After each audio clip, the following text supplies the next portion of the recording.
am beginning on page 191. I'm like in the middle of the paragraph, so bear with me. By the standards of the early 20th century, even a member of the inner party lives an austere, laborious kind of life. Nevertheless, the few luxuries that he does enjoy, his large, well-appointed flat, the flat is like an apartment, the better texture of his clothes, the better quality of his food and drink and tobacco, his 2 or 3 servants, his private motor car or helicopter, set him in a different world from a member of the outer party, and the members of the outer party have a similar advantage in comparison with the submerged masses, which we call the proles. The social atmosphere is that of a besieged city, where the possession of a lump of horseflesh makes the difference between wealth and poverty, and at the same time, the consciousness of being at war and therefore in danger makes the handing over of all power to a small caste seem the natural, unavoidable condition of survival. War, it will be seen, not only accomplishes the necessary destruction, but accomplishes it in a psychologically acceptable way. In principle, it would be quite simple to waste the surplus labor of the world by building temples and pyramids, by digging holes and filling them up again, or even by producing vast quantities of goods and then setting them to fire. But this would provide only the economic and not the emotional basis for a hierarchical society. What is concerned here is not the moral of the masses, whose attitudes is unimportant so long as they are kept steadily at work, but the moral of the party itself. Even the humblest party member is expected to be competent, industrious, and even intelligent with narrow limits. But it is also necessary that he should be a credulous and ignorant fanatic whose prevailing moods are fear, hatred, adulation, and orgiastic triumph. In other words, it is necessary that he should have the mentality appropriate to a state of war. It does not matter whether the war is actually happening, and since no decisive victory is possible, it does not matter whether the war is going well or badly. All that is needed is that a state of war should exist. The splitting of the intelligence which the party requires of its members, and which is more easily achieved in an atmosphere of war, is now almost universal. But the higher up the ranks one goes, the more marked it becomes. It is precisely in the inner party that war hysteria and hatred of the enemy are the strongest. In his capacity as an administrator, it is often necessary for a member of the inner party to know that this or that item of war news is untruthful, and he may often be aware that the entire war is spurious and is either not happening or is being waged for purposes quite other than the declared ones. But such knowledge is easily neutralized by the technique of doublethink. Meanwhile, no party member wavers for an instant in his mystical belief that the war is real and that it is bound to end victoriously, with Oceania the undisputed master of the entire world. That was a huge long paragraph, and what does it even mean? So, he's saying that, we have all this stuff, and they're constantly working, the people are, and really, if we wanted to, we could just burn all the stuff that they create, and then there would never be any surplus, and we could just have people doing mindless tasks. But that's not the only point. The other point that the war needs to accomplish, and that the party needs to accomplish, is keeping the people in this specific emotional state. And that emotional state is anger, is hatred, is this fanatic feeling for the party. We have to keep them engaged in what the party wants in order to keep this war going. And he says that, the farther up you get on the ladder of the inner party, the more this fanaticism is apparent, because the deeper into the party that you get, the more they need to really believe and really be enraged by the war.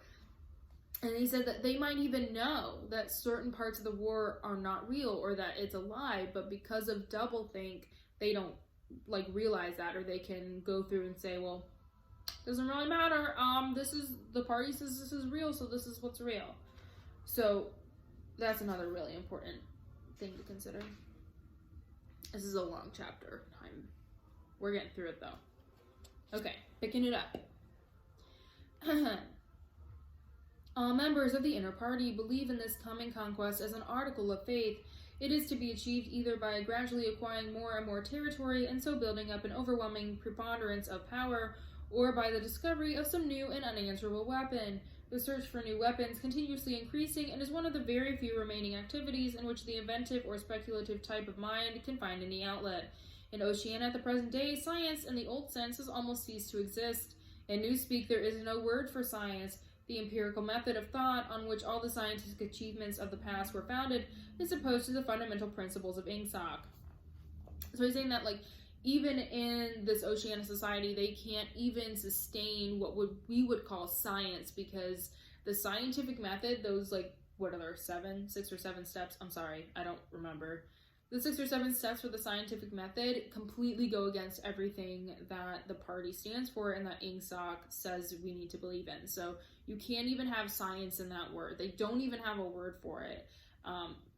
And so we got to figure out, well, what is science and what do we do with it?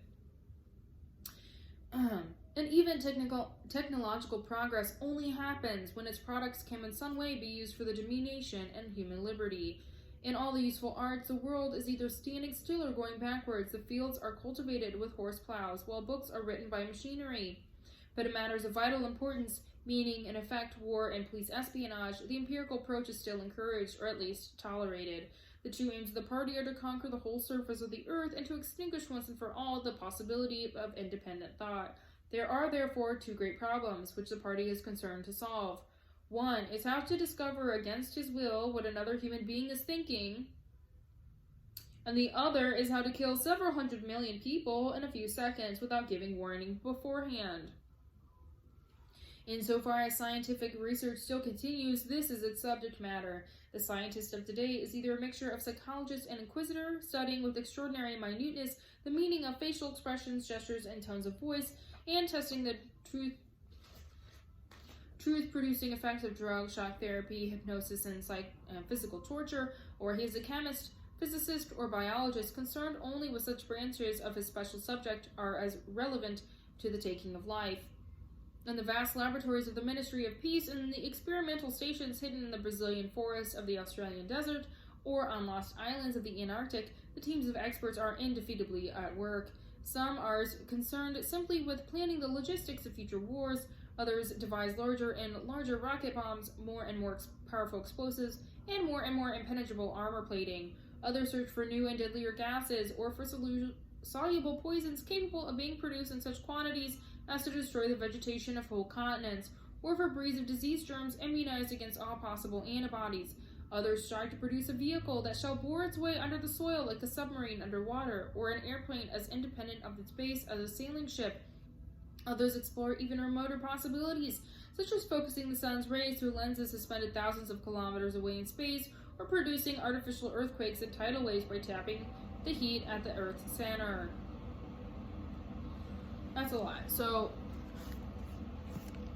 what is he saying the 2 aims of science are? It's either to try to figure out what everybody's thinking, or to try to figure out how to kill as many people as possible. So those are the only branches of science right now. And he's saying that, in the war aspect, in the killing people aspect, they're trying to, like, deadlier gases, any sort of machinery that's going to help with the wars, any sort of, like, new technology that they could create that's going to kill more and more people, new diseases that will completely wipe out an entire continent's vegetation, which would effectively kill, an entire continent of people who can't sustain life at that point because they can't feed other people. And, all these other, like, these vehicles that they talk about, these airplanes, they even say, like, if you had a glass and they would, like, shoot it into outer space and they would focus the sun's rays so that the people on the continent would be kind of like tiny ants. You ever did that when you were a kid? You would, like, get a magnifying glass on ants and you would fry them. That's what they want to do. It's what they're trying to do, is they're trying to fry the people on Earth with their magnifying glass that they shot into space, so that they can kill a continent using a magnifying glass. That's what that means. So that's a lot of really complicated stuff that the party is trying to accomplish right now. But it does give us a really good insight into the inner workings of the party and what their aims are. And that is where we'll stop for today.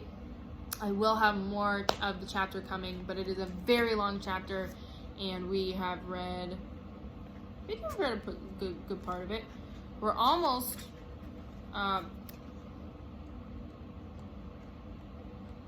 we're almost halfway. We still have this much of the chapter to read. But I think we did a good job today.